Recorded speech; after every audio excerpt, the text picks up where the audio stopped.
Here's a veiled parent question that I'm going to pretend is for the audience, but it's really just two dads talking here. I got a 10-year-old son, Hank, and a 5-year-old daughter, Josephine.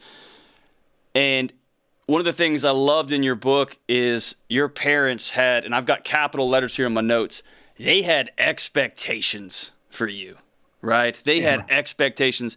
They expected you to live by the family codes. They expected you to do what they said.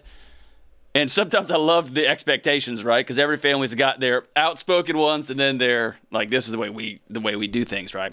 Mm-hmm. But we live in a culture run by children, where parents are trying to catch up with their kids and make sure everybody's smiling and happy. What advice do you have for parents trying to navigate that responsibility to their kids? I'm often telling people over and over, this world's desperate for adults to step up and say no to their kids and show their kids that they love them. What's some advice you got for parents, good man? Participation trophies are doing a disservice to our kids.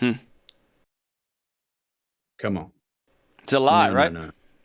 It's so irresponsible to them, because the real world don't give participation trophies. So as soon as they're out of the house and they're out there thinking, oh, all they got to do is show up to get it, to get the trophy in life, life goes, it.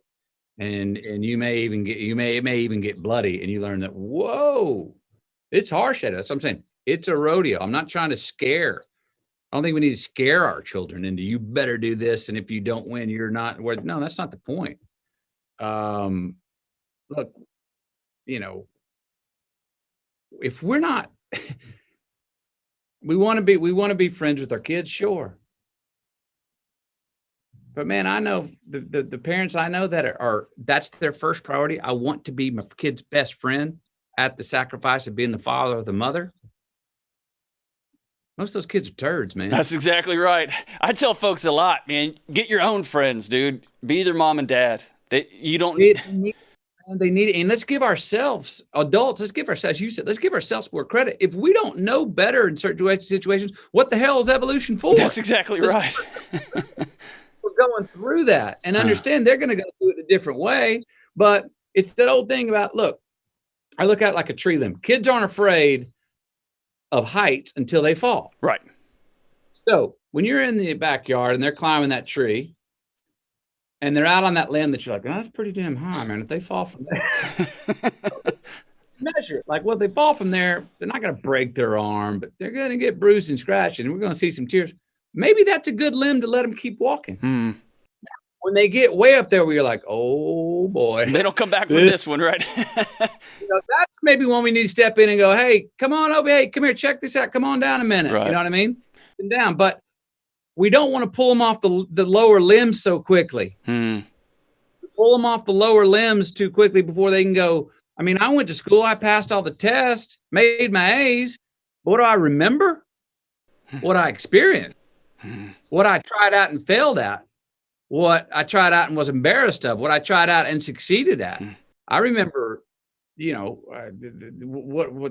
happened, the consequence of the situation that I got to experience, not more so than I did the one I learned from the book. And I think it's important for all of us to we want our kids to be able to go out and negotiate life. Right. And we want them to go out on their own and leave the nest one day and say, thank you, mom, dad, for preparing me for this world and helping me be who I am so I can now go navigate on my own. That's what our parents want to do. We want to see our kids go and leave the flock. We want to see them go their own way. This is a theory I have on that I believe I know it's true for me, and I think it's true for a lot of parents and even us as a nation. We raise our kids in a structure. All right. Follow these rules, stay within these guidelines. All right. And if we do that, if the kids do that, they're going to usually have a good chance of succeeding. But what do we really want as parents?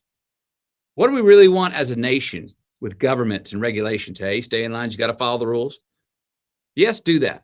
But what we really want is when our kid or an entrepreneur comes to us and goes, thank you, but I'm going my own way and I'm not asking permission. That's when a mom and dad really go, yes, you broke out and you weren't bluffing. And if you do challenge Steve Jobs, I'm going to do it this way, but no, you can't do that. Yes, Sam. He goes, all of a sudden he does it, pulls it off. The world goes, wow. Congrats. When I called my dad and told him I didn't want to go to law school, I wanted to go to film school, in that phone call, he could hear in my voice that I really wasn't asking him permission. I would have wobbled, well, I think I maybe want to, he just said, boy, nice pipe dream. You're going to law school like you planned. But he heard my voice. Even though I was asking him a question, technically, I wasn't asking permission. That's right. You're asking for a blessing. That's a different thing, right? And then hearing that, he was like, don't half-ass it. And I heard his pride and going, he felt like, I did a good job as a dad, that I raised my son in a structure long enough. You learn to block and tackle before you go play wideout, son. Right. You know what I mean? He raised the structure early, you learn the fundamentals. And then if you want to let it fly and go off on your own way, go. But don't come a bluffing when you go. That's right. The world will read bluffing too. Yeah, you can feel it, right? That's what your agent told you, right? Or your buddy there in Hollywood out the gate. People can smell desperation, right? If you come out here needy, you are done for. Get out of here. Go forget about Hollywood for a minute. Forget about getting an agent, and I'll let you know when you're ready. When I came back and wasn't like, I got to have an agent, that's when he said, you're ready. And he was right.